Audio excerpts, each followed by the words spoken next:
여러분 안녕하세요. 믿음직한 원불대, 믿고 보는 원불대의 원영입니다.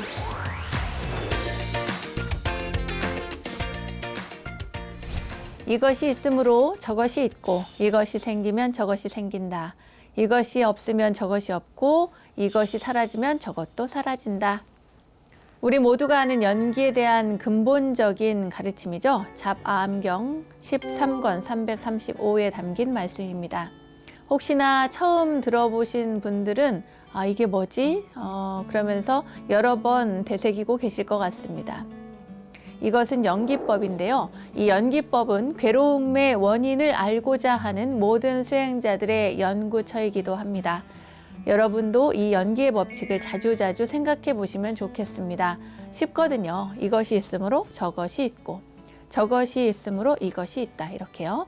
부처님께서는 이 법은, 그러니까 연기의 법칙은 내가 지은 것도 아니고 다른 누군가가, 어떤 존재가 지어낸 것도 아니다.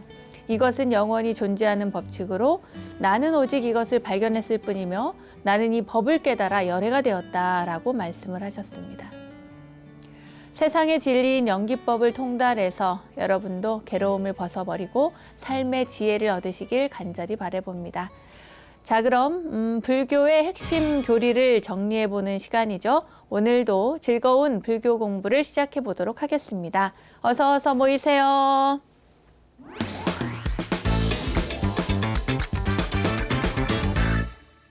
원영스님의 불교 내백과 실전편 첫 순서는 알고 보면 약이 되는 수많은 불교 이야기들, 불교 지식을 내 안에 원불대 지식 플레이 순서입니다.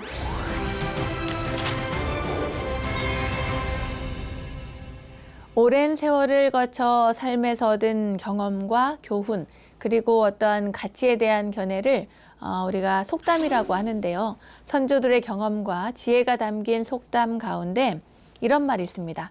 아니 땐 굴뚝에 연기 날까라는 말이 있어요. 그러니까 원인이 없으면 결과가 있을 수 없다. 이러한 내용을 비유적으로 한 이야기인데요. 이것이 바로 부처님께서 깨달으신 연기의 법칙입니다. 반드시 원인이 있다는 거죠. 이 연기법을 통해서 중도와 공사상도 이해할 수가 있는데요. 불교의 기초를 탄탄하게 해드리는 시간, 오늘도 불교의 근본 교리에 대한 공부를 시작해 보도록 하겠습니다. 그럼 함께 문제 풀러가 볼까요? 그럼 문제 풀어보도록 하겠습니다. 다음은 부처님의 최초 법문인 초전법륜의 내용이다. 괄호 안에 들어갈 내용은 무엇인가? 수행자여, 이 세상 사람들은 두 가지 극단으로 치우치는 길이 있느니라. 그 하나는 육체의 요구대로 자신을 내맡기는 쾌락의 길이고, 또 하나는 육체를 너무 지나치게 괴롭히는 고행의 길이다. 수행자는 이 두 극단을 버리고 가로를 배워야 한다. 이 가로 안에 들어갈 내용입니다. 1. 정도 2. 바람일 3. 방편 4. 중도. 뭘까요?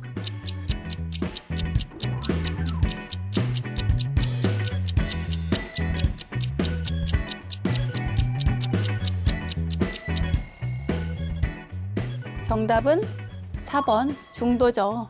두 가지 극단으로 치우치는 것을 부처님께서는 굉장히 염려하셨습니다. 극단으로 치우치지 마라. 이 극단으로 치우치지 말라고 해서 그 가운데 한 길만 정가운데를 가라는 얘기는 아니거든요. 우리는 근데 가끔 이렇게 착각하거나 오해할 수가 있는데 그러지 않습니다. 치우침 없이 살아라. 감정도 치우침 없이 하고 수행도 치우침 없이 해라. 어느 한쪽으로 너무 쏠리지 마라. 이러한 쏠림 현상이 문제다. 치우치는 것이 문제다. 그래서 부처님께서는 이 두 극단을 버리고 중도의 가르침을 우리에게 설해 주셨습니다. 그러니까 행동을 할 때도 그렇고요. 생각을 할 때도 그렇습니다. 이 중도라고 하는 것을 실천적으로 봤을 때 중도의 가르침을 담고 있는 것이 바로 팔정도입니다.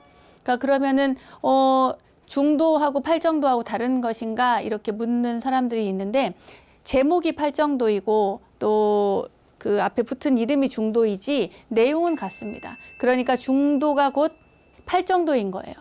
실천적인 개념만, 실천적인 것을 가지고 이야기할 때는 팔정도를 얘기하고, 중도는 다만 사상적인 면에서는 치우침 없이 사는 것을 강조할 때에 중도를 더 이야기하고, 실천적인 측면을 이야기할 때는 팔정도를 더 강조한다. 이렇게 보시면 되겠습니다.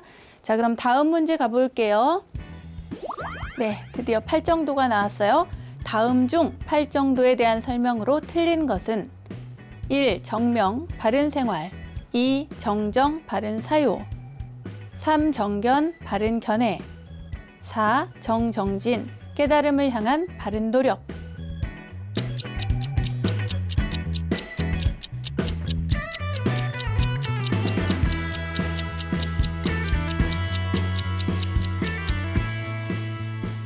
자, 정답은 무엇일까요?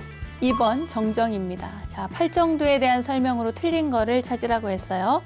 정명, 바른 생활 맞습니까? 맞죠. 정정, 바른 사유입니까? 아니죠. 정정은 이것이 아니고 사유가 아니고 바른 집중입니다. 정견은 바른 견해고 정정진은 깨달음을 향한 바른 노력이죠. 자, 팔정도니까 여기에서 빠진 것들을 한번 생각해 보세요. 정견은 여기 나왔고, 두 번째가 뭐죠? 정사유죠. 정사유. 네, 정사유, 바른 생각입니다. 바른 생각, 바른 사유. 그리고 여기서 빠진 게 또 뭐가 있을까요? 정견, 정사유, 그 다음에 정어. 바른 말이죠. 그 다음에 정업. 바른 행위. 그죠? 네. 그리고 또 하나는 뭘까요? 정념이 없네요. 정념. 바른 알아차림. 바른 마음 챙김. 이 네 가지와 여기 있는 네 가지를 더해서 우리는 팔정도라고 한다. 팔정도. 보통 이야기할 때는 정견, 정사유, 정어, 정업, 정명, 정진, 정념, 정정 이렇게 8가지를 이야기하는데 여기에서는 이렇게 골라라. 제대로 안 돼 있는 것이 무엇인가 했을 때 두 번째 정정, 바른 집중을 바른 사유라고 했으니까 이것은 잘못된 것입니다. 네. 다음은 연기에 대한 설명 중 잘못된 것은 1. 부처님께서 깨달은 진리의 내용은 연기이다. 2. 연기법은 어떠한 이유에서 우리의 고통과 불행이 생겨나고 어떻게 하면 그것을 극복할 수 있는가를 제시하고 있다. 3. 연기법은 모든 것은 독자적으로 존재하지 않고 관계 속에서 존재한다는 진리이다. 4. 연기의 법칙은 석가모니 부처님께서 만드신 것이다. 자, 이것도 뭐예요? 잘못된 것, 틀린 것을 고르라는 얘기죠.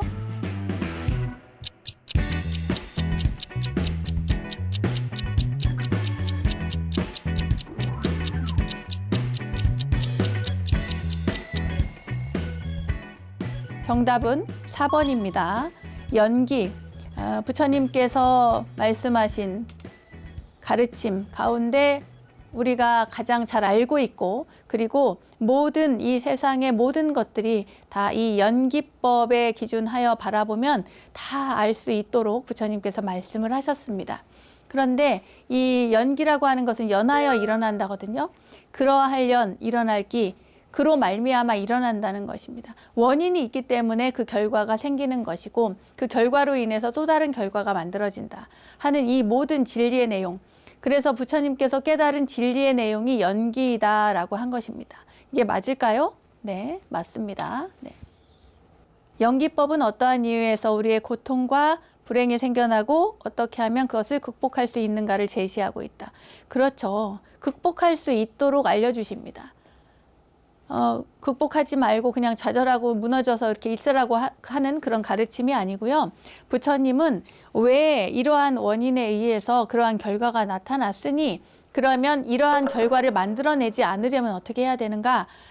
그 내용을 알려주기 때문에 극복할 수 있도록 해준단 말이죠. 원인을 제거할 수 있게 만들어주시기 때문에 불행이 생겨나고 그 불행을 극복하는 방안을 우리에게 알려주십니다. 자, 세 번째, 연기법은 모든 것을 독자적으로 존재하지 않고 관계 속에서 존재한다는 진리다. 여기에서 말한 이 관계가 굉장히 중요하죠. 연기법은 곧 모든 관계에 나 홀로서 존재할 수 없다라고 하는 무아의 가르침과도 연계가 되어 있어서요. 모든 관계 속에서 존재하지 않으면 안 된다. 그리고 모든 일들이 연기의 법칙에 의해서 일어나는 것뿐만 아니라 인간관계 또 사회에서의 유대관계 모든 것들이 다 이러한 관계 속에서 존재한다는 것을 알려주는 가르침입니다. 맞겠죠? 그럼 4번이 왜 틀렸냐 보겠습니다. 연기의 법칙은 석가모니 부처님께서 만드신 것이다 그랬어요. 만들었을까요? 그렇지 않습니다. 연기의 법칙은 모든 것들이 인연에 의해서 일어나는 것이고 이것이 있으므로 저것이 있고 저것이 있기 때문에 이것도 만들어진다라고 하는 연기의 법칙은 부처님께서 이러한 원칙으로 내세워서 이거야 이렇게 알려주신 것이 아니라 원래 있었던 것을 부처님께서 발견을 해서 우리에게 알려주신 겁니다. 그러니까 인위적으로 조작해서 만들어낸 것이 아니고 있던 사실을 발견해서 알려주신 거거든요. 그러니까 석가모니 부처님뿐만 아니라 우리가 공부했던 과거 7불 모든 부처님, 과거, 현재, 미래 모든 부처님께서 똑같이 하시는 말씀일 것이고 과거의 많은 부처님께서도 똑같은 이야기를 하셨고 깨달음을 얻으셨습니다. 그렇기 때문에 이것은 석가모니 부처님께서 만들었다라고 하는 것은 잘못된 것이죠. 자, 다음 보겠습니다. 다음 불교 교리에 대한 설명 중 가장 타당한 것은 1. 12연기에서 역관이란 고가 소멸하는 과정을 관찰하는 방법이다. 2. 재행무상의 속뜻은 염세적 인생관을 확립시키는 데 있다. 3. 연기설은 인도의 고대 사상에서 빌려온 개념이다. 4. 이것이 없으므로 저것이 없다는 유전연기를 의미한다. 좀 어렵죠? 이 문제는 좀 헷갈리실 것 같은데 잘 보십시오.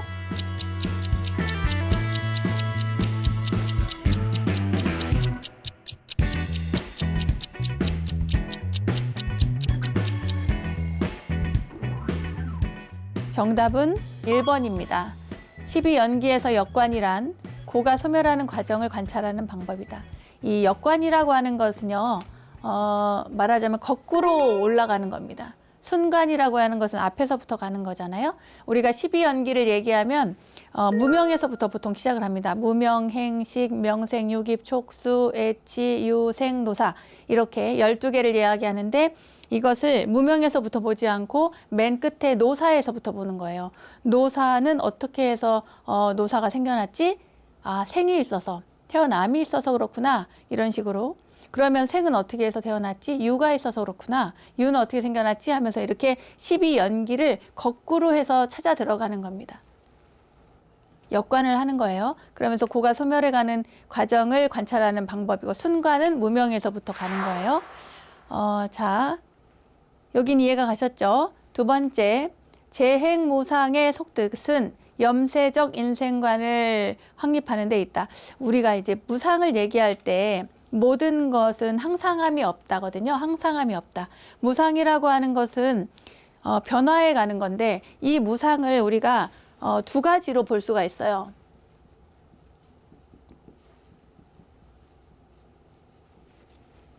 이 무상 얘기할 때 첫 번째 우리가 얘기할 때는 정말 무상하다, 염세적으로 허망하다, 허무하다 이런 이야기를 할 때 그때의 그 허무함 이걸 이제 일반적으로는 보통 그렇게 받아들이는데요. 두 번째 이 무상이라고 하는 것은 불교에서의 무상은 변화를 이야기합니다. 변화. 시간상의 변화. 이 상자가 항상 상자거든요. 항상함이 없는 거예요. 그러니까 항상한 것이 없다라고 하는 것은 계속해서 뭔가 변화가 일어난다는 얘기거든요. 그래서 변화한다라고 하는 것, 이 두 번째가 바로 불교에서 이야기하는 무상의 개념입니다. 불교에서는 허무라든지 이 염세적 인생관을 확립하라고 해서 만들어진 개념이 아니라 이 말입니다. 그 다음에 세 번째, 연기설은 인도의 고대 사상에서 빌려온 개념이다. 그렇지 않습니다. 바로 앞에 문제에서도 얘기했죠. 모든 일들은 다 있는 그대로의 사실을 부처님께서 보고 발견해서 깨달아서 우리에게 알려주시긴 했는데 이것이 고대 인도 사상에서 빌려온 개념은 아닙니다. 그래서 우리가 이제 보통 윤회설을 이야기할 때 윤회에 대해서는 뭐 인도 고대 사상에서 가져왔다 이런 이야기가 있습니다만 윤회설은 그렇지 않습니다. 그리고 이것이 없으므로 저것이 없다라고 하는 유전연기를 의미한다 그랬어요. 여러분 유전연기하고 환멸연기라는 게 있습니다. 네.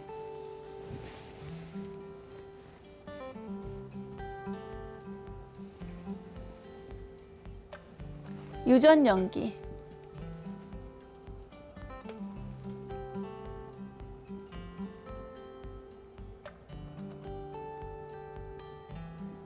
그리고 환멸연기.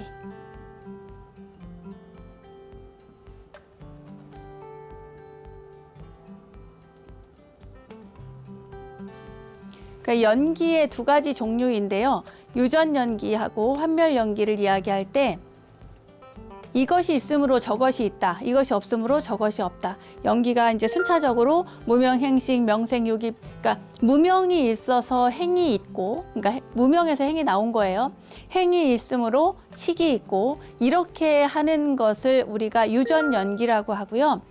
무명이 없어. 무명이 딱 끊어졌어요. 무명이 없으면 행이 나올 수가 없죠. 말하자면 이것이 없으므로 저것이 없다. 이렇게 딱 단절해서 끊게 만드는, 소멸시키게 만드는 것, 이것을 환멸연기라고 합니다. 그러니까 없는 것, 이것이 없으면 저것이 없다. 저것이 없으면 이것도 없다. 이것은 뭐다? 환멸연기다. 그리고 이것이 있으면 저것이 있고 저것이 있으면 이것이 있다라고 하는 것은 유전연기다. 이것이 없으므로 저것이 없다라고 했으니까 유전연기가 아니고 뭐예요? 환멸연기여야 맞는 것이죠. 그래서 여기에서 가장 타당한 것은 1번 12연기에서 역관이란 고가 소멸해가는 과정을 관찰하는 방법이다. 이것이 정답입니다. 다음은 12연기설의 각 항목에 대한 설명이다. 가장 거리가 먼 것은 1. 명색, 요별이라고 설명하며 인식작용을 말한다. 2. 노사, 현실이 괴로운 생존임을 단적으로 보여준다.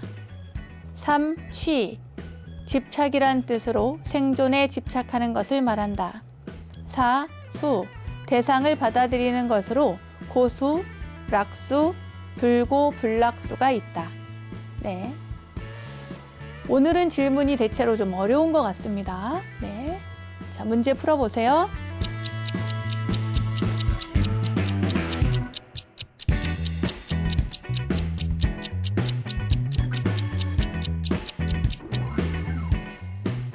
정답은 명색입니다. 명색 1. 명색이 뭘까요? 요별이라고 설명하며 인식작용을 말한다 그랬어요. 아니죠? 자, 요별이라고 설명하며 인식작용을 말한다. 이것은 뭡니까? 식입니다. 식.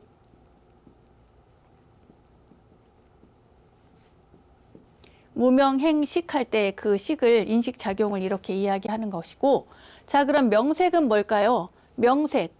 여러분 명색이라고 하는 것은 이름 명자에 더하기 빛깔 색자입니다. 네, 명색이에요. 그러니까 우리가 보통 얘기할 때 색을 얘기할 때 형상을 이야기하거든요. 근데 형상만 이야기하는 것이 아니라 이름이 붙어요. 이름. 그래서 저 같은 경우에는 원형이라고 하는 이름이 있고 이러한 형상을 가졌습니다. 자, 그러면 이것을 봤을 때 이거 뭐 예를 들면 이걸 칠판이라고 한다. 그러면은 이 칠판이라고 하는 이름이 있는 거고 이러한 형상이 있는 거예요. 그죠?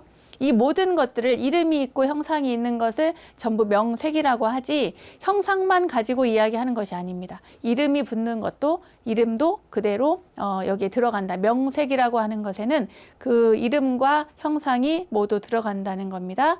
자, 그럼 두 번째 볼까요? 노사. 노사는 늙고 죽는 것을 이야기하는데 현실이 괴로운 생존임을 단적으로 보여준다. 네, 우리는 뭐 늙고 병들어 죽죠. 그러니까 현실이 괴롭죠.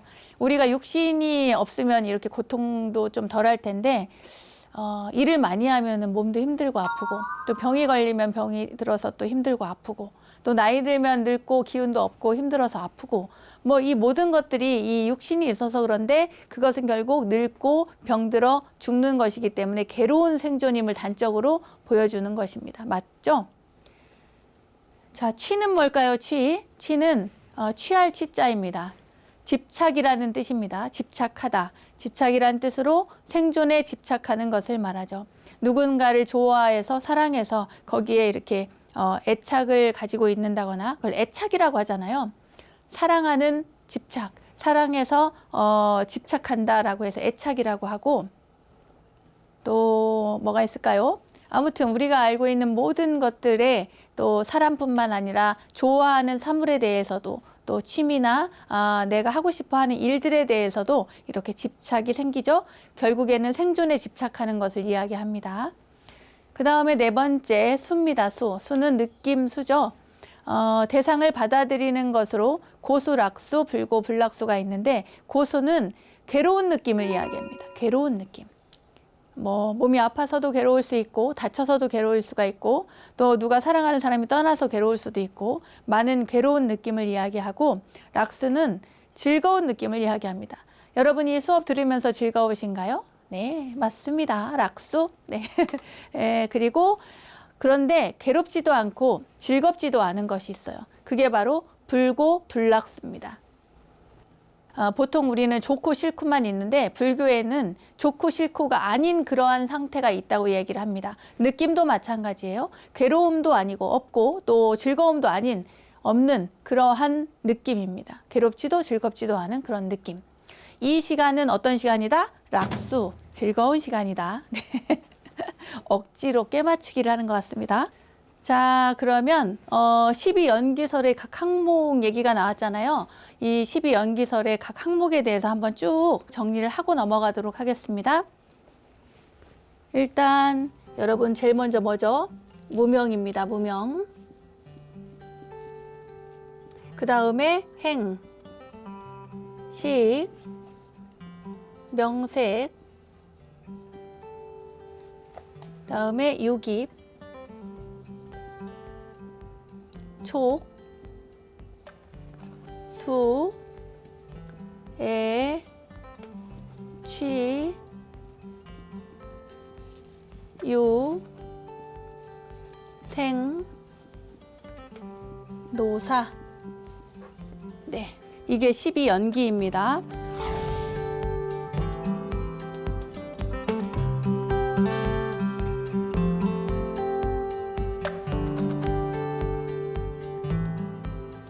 자, 보통은 이제 무명에서 시작해가지고 쭉 나오는데 부처님께서 이렇게 순간을 하셨다고 하고 뒤에서 노사에서부터 쭉 가는 것을 역관을 했다고 하는데 부처님은 처음부터 무명에서부터 시작하지 않으셨습니다. 깨달음을 이루실 때에 그 연기를 관할 때 처음에 역관해서 노사에서부터 시작을 하셨습니다. 노사. 왜냐하면 나의 상태, 지금 나는 어디에 있는가? 나라고 하는 존재의 상태는 지금 늙고 병들어 죽어가고 있는 상태거든요. 그러니까 태어남과 죽음의 사이에 있는 것입니다. 그러니까 여러분도 저도 모든 이들이 지금 이 방송을 시청하고 계시는 모든 분들이 다 이 생과 노사의 중간에 있는 것이죠. 태어나서 죽음에 이르기 전에 이 과정에서 부처님께서 그러면 어떻게 해서 나라고 하는 존재가 생겨났을까 봤더니 나라고 하는 존재의 씨앗이 있었다. 말하자면 종자가 있었다. 이렇게 해서 그러면은 이러한 말하자면 태 속에 아기가 있었기 때문에 밖에 태어난 건데 태 속에 있는 아기는 그러면은 어떻게 해서 태어났을까? 아버지 어머니의 취함이 있었다. 쉽게 이야기를 하자면 그렇습니다. 그러면 취함은 왜 생겼을까? 사랑이 있었기 때문이다. 그럼 사랑은 어떻게 해서 생겨났을까? 느낌이 있어서, 느낌이 좋아서 사랑이 생긴 거죠. 누군가를 바라봤을 때, 아이, 좋아라. 누군가의 목소리를 들었을 때, 아, 좋다. 누군가의 어떤 뭐 행위라든가 여러 가지를 봤을 때, 그 느낌, 좋은 느낌이 일어나는데, 그러면 그 모든 것들은 어디서 온다? 촉에서 왔다. 그 촉은 어디서 왔다? 이 감각기관, 6가지 감각기관을 통해서 들어왔다. 그 감각기관을 통해 들어온 그 대상은 뭔다? 명색이다. 이름과 형상이었어요. 그럼 이 명색은 어떻게 해서 나타났는가? 식이 있어서 나타났다. 의식이 있어서 의식작용, 여기서 말하는 인식작용이죠. 그럼 인식작용은 어떻게 해서 나왔는가? 행이 있어서 나왔다. 그 행은 어디에서 나왔는가? 알 수 없는 무명에서 나왔다라고 하는 이야기입니다. 이것이 제가 굉장히 단순하게 이렇게 이야기를 해서 좀 그렇긴 한데요. 이 부처님의 연기설은 부처님께서 이렇게 노사에서부터 시작을 해서 이것이 일어난 것이 어떠한 연유로 일어났는가를 찾아보는, 그러니까 12연기를 역관함으로써 먼저 부처님께서 찾아 들어가시고 이것에 대한 확인을 다시 한번 무명에서부터 시작을 하는 거예요. 무명이라고 하는 것은 그냥 말 그대로 무명이에요. 밝지 않다.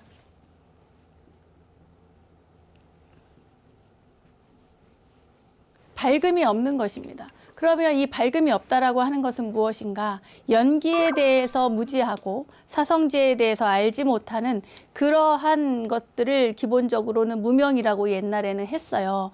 그런데 이것이 이제 확대 해석을 하자 보면은 우리가 연기에 대해서 알 수 없는 그런 삶을 오랫동안 살아왔기 때문에 이 무명이라고 하는 알 수 없는 어두운 그 속에서 우리의 업식이 알 수 없는 힘에 의하여 업식에 의해서 이 행을 만들어낸다. 그리고 그 행에 의해서 어떠한 의도가 갖추어졌기 때문에 인식하게 되고 의식하게 되는 것이다. 그 의식이 결국에는 나라고 하는 이러한 모습의 원형이라고 하는 사람의 이름과 또 형상이 만들어졌다. 또 이 모든 것들이 마찬가지입니다. 모든 행이 있고 식이 있어서 이 명색이 만들어졌다. 우리가 오온을 얘기할 때도 보통 색수상행식 이렇게 이야기를 하잖아요. 그런데 색은 형상을 얘기하고 수상행식은 정신작용을 얘기하는데 이 수상행식의 정신작용이 결국에는 다시 색을 만들어낸다. 그러니까 이러한 행과 식이 알 수 없는 의도, 업식들이 나라고 하는 형상을 만들어내게 된다. 그러니까 색에서부터 시작하는 것 같지만 보세요. 여기서부터는 색에서부터 시작하는 것 같지만 이 색은 또한 과거에 알 수 없는 것에서부터 다시 와서 이러한 명과 색을 만들어낸다 이것입니다. 그래서 12연기설은 부처님께서 역관을 하시고 또 순관을 하셔서 다시 확인을 거듭하신 다음에 그래서 거기에서 부처님께서 숙명통을 하시고 그리고 그 이후에 천안통을 하시고 나중에 누진통을 하시는데 초야의 숙명통 그리고 중야의 천안통 그리고 마지막 후야의 누진통을 하셔서 깨달음을 이루셨다. 그 깨달음을 이루는 과정 중에 이 연기설은 굉장히 중요한 역할을 했고 그리고 이 12연기설을 조금 더 함축적으로 얘기한 것이 바로 사성제 고진멸도다 이렇게 이야기가 되는 것입니다. 자, 그 다음 문제 볼까요? 다음은 중도에 대한 설명이다. 가장 거리가 먼 것은 1. 양극단의 가운데를 의미하며 오늘날 양비론에 해당된다. 2. 중도의 실천으로 제시된 것이 곧 팔정도이다. 3. 중론에서는 팔부 중도를 설명하고 있다. 4. 연기의 진리위에서 중도의 입장이 나온다. 중도에 대한 설명입니다.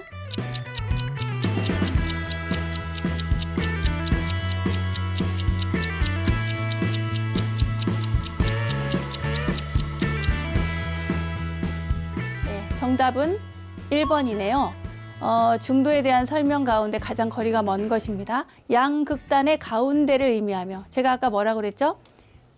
중도는 꼭 가운데를 의미하는 것이 아니다. 한쪽으로 치우치지 말라는 거지 이거를 꼭 한가운데를 가라는 의미가 아니에요. 그리고 이것이 오늘날 양비론에 해당이 된다고 했는데 양비론은 이제 말하자면 두 가지 반대되는 것이 충돌하는 것 이것을 막는 것을 이야기합니다.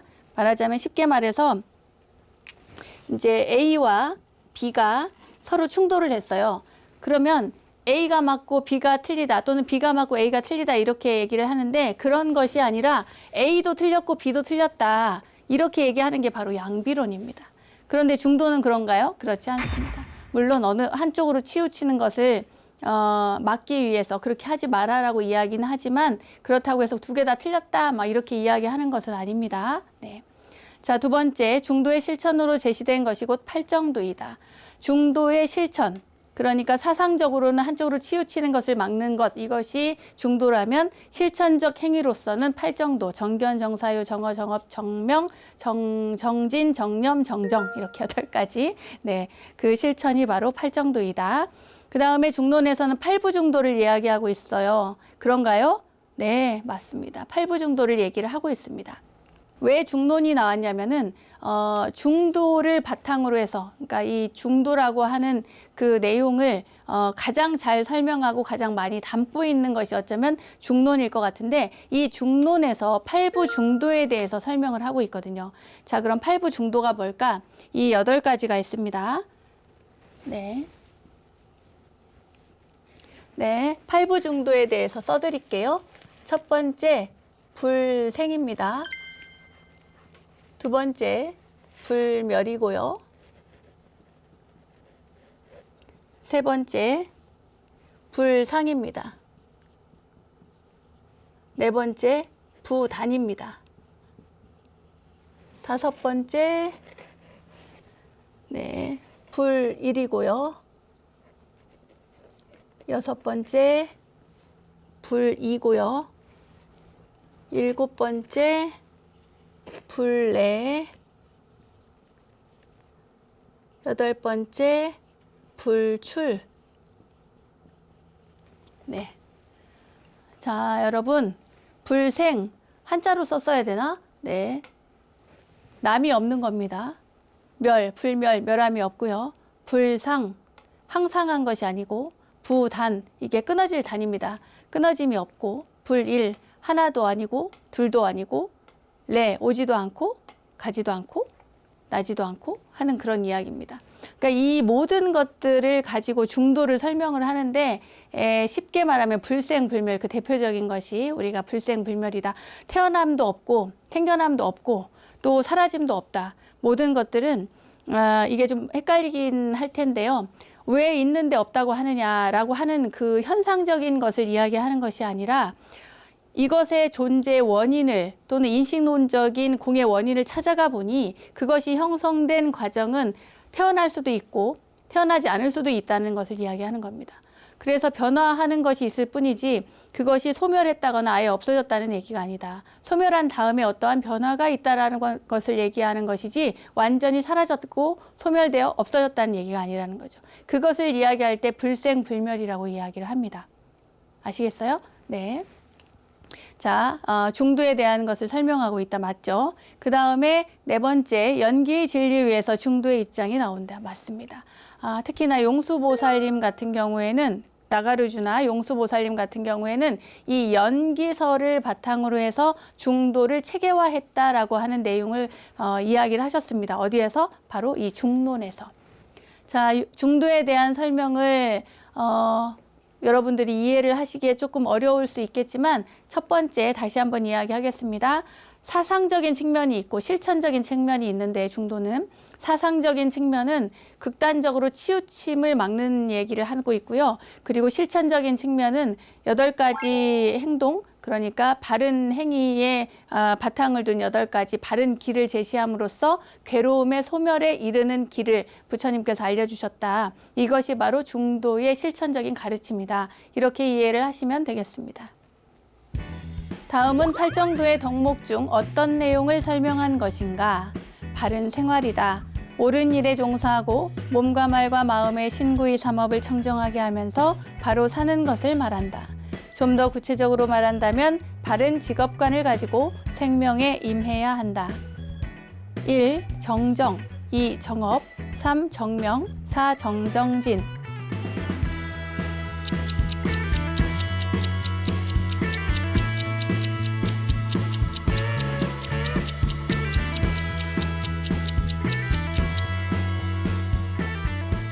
자, 정답은 3번 정명입니다. 바른 생활. 바른 생활은 정명이라고 하죠. 네, 여러분 모두 바른 생활 하시기 바라겠습니다. 이건 뭐 설명이 필요 없겠죠?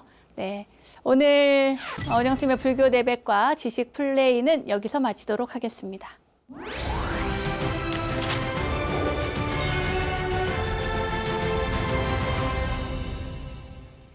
우리들 인생길에 마주한 이야기 하나로 삶을 향기롭게 만들어가는 시간, 마음훈련의 시간, 불문입니다. 중국 당나라 때 스님으로 선종의 한 갈래인 임재종의 창시자이신 임재선사, 여러분 잘 알고 계시죠? 네, 임재스님. 머무는 곳마다 주인이 되어라 라는 뜻을 담은 수처, 작주, 입처, 개진. 부처를 만나면 부처를 죽이고 조사를 만나면 조사를 죽일 것이라고 이야기하셨죠. 또 아라한을 만나면 아라한을 죽이고 부모를 만나면 부모를 죽여야만 비로소 해탈할 것이다 라는 살불살조, 부처를 죽이고 조사를 죽이는 살불살조의 가르침을 남기신 선지식이십니다. 이해하기가 쉽지가 않죠. 이 임재선사께서는 황벽선사의 법을 전해 받으셨는데요. 이 스승과 제자 사이에 아주 유명한 일화가 있습니다. 과연 어떤 이야기인지 지금부터 들려드리도록 하겠습니다. 임재스님은요, 깨달음을 얻기 이전에 오로지 좌선 수행에 힘쓰는 그런 나날들을 보냈습니다. 한 3년 정도 지났는데요. 그러던 어느 날 그 수자스님, 그러니까 선방에서 수행하시는 분들 중에 아주 이제 조금 법납이 오래되고 수행을 잘 하시는 스님을 수자스님이라고 하는데요. 그 수자스님 가운데 묵주라고 하는 스님이 계셨어요. 묵주 스님. 이 묵주 스님이 이 임재 스님한테 이야기를 한 거예요. 황벽 스님께, 황벽 선사에게 가서 참선에 대해서 가르침을 받은 적이 있는가라고 물은 거예요. 그러니까 임재 스님이 아니요, 무엇을 물어야 할지도 모르니까요. 저는 참선도 제대로 한 적이 없습니다. 이렇게 대답을 했습니다. 그때 그 수자 스님께서 왜 스승님한테 가서 불법의 한계는 어떤 것입니까? 라고 묻지 않느냐고 이야기를 한 거예요. 불법의 한계는 뭐냐고. 임재 스님은 시킨 대로 황벽 스님의 처소에 가서 물었습니다. 그러니까 불법의 한계가 무엇인지 물은 거죠. 그 질문이 채 끝나기도 전에 이 임재 스님은요, 황벽 스님으로부터 몽둥이로 얻어맞았어요. 때린 거죠. 그래가지고 이제 돌아갔는데, 실컷 얻어맞고 갔는데, 그때 묵주 스님께서 어땠냐고 물은 거예요. 물으니까 이제 임재 스님이 방금 있었던 일들을 다 있는 그대로 이야기를 했죠. 그러니까 이 수자 스님께서 한 번 더 갔다 오라고, 가서 질문 다시 한번 해보고 오라 그래요. 이렇게 3번 모두 그 스승이 있는 곳에 가서 참선에 대해서 물었고요. 그리고 임재 스님은 3번 다 똑같이 흠씬 두들겨 맞고 돌아오게 됩니다. 그래서 임재 스님은 생각을 하죠. 나에게는 그 선을 탐구할 만한 자격이 없구나. 이렇게 되게 절망을 하고요. 황벽산을 내려가기로 했습니다. 그래서 마지막으로 황벽 스님께 인사를 하려고 이제 스님 저는 못하겠습니다 하고 내려갑니다. 이렇게 이야기를 하려고 했는데, 가서 뵙는 자리에서 황벽 선사가 다른 곳으로 갈 필요 없다. 그러면서 어디를 가라고 알려주냐면 고안의 물가에 살고 계시는 대우 화상을 찾아뵈라고 알려주셨어요.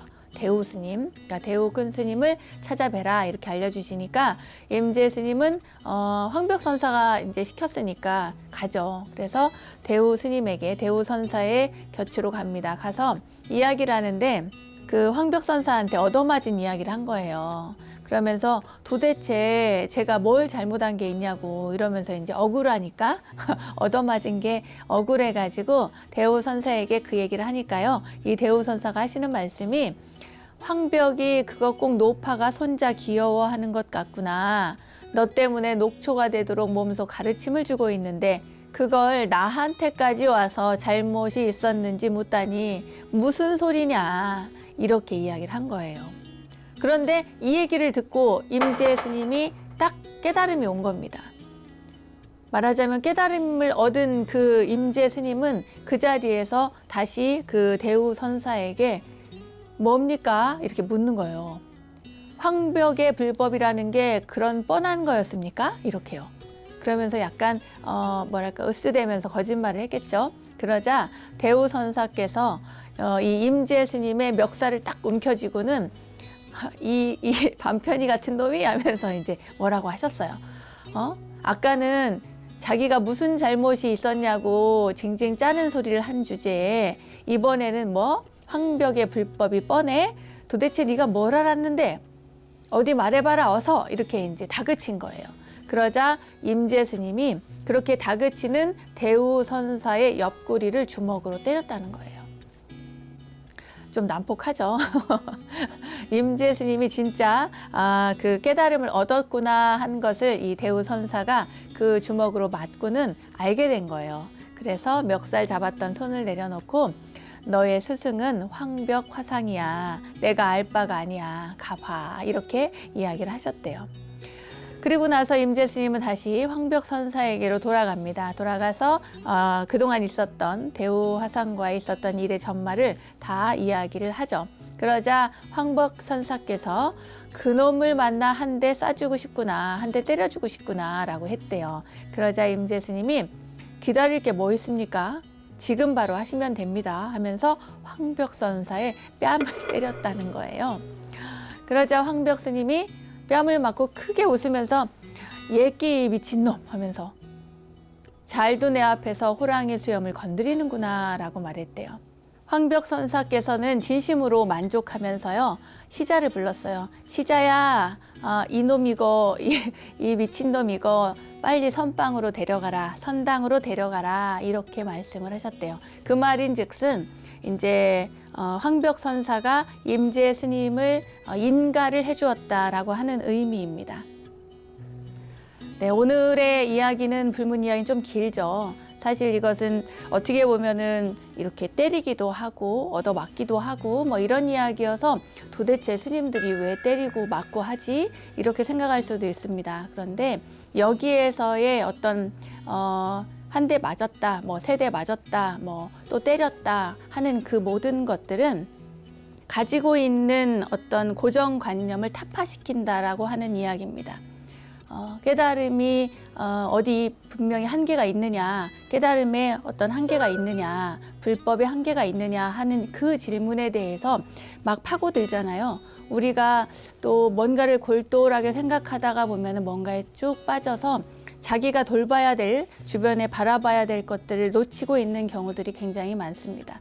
그때 누군가가 정신 차려 이렇게 한번 했을 때 정신이 들기도 하고 또 누군가가 야 하고 놀래켜가지고 그때 화들짝 놀라서 정신이 들기도 하고 또 누군가는 등을 이렇게 딱 한 대 때려줘서 정신이 들기도 하죠.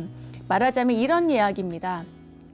뭔가에 푹 빠져 있을 때 거기에 매몰되지 않고 정신을 이렇게 차리도록 만들어주는 여기에서의 맞는다, 때린다라고 하는 의미는 모든 분별심을 제거하고 없애고 바르게, 올곧게, 온전하게 본다라고 하는 가르침입니다. 자, 그럼 여러분께 다시 한번 묻겠습니다. 불법의 한계는 무엇입니까?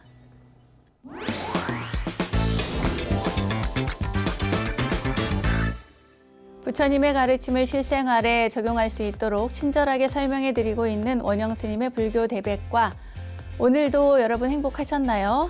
유익하셨나요? 오늘은 불교의 기초교리 가운데 연기와 중도에 대한 문제들을 풀어봤고요.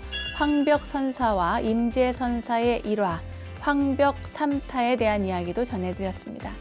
자, 알매지혜가 가득한 시간 원불대, 오늘은 여기까지입니다. 원불대와 함께 불교 공부는 물론이고 삶의 지혜를 찾는 시간 만들어 가시기 바라고요. 그럼 공부하는 원불대, 수행하는 원불대, 다음 시간에 또 만나요.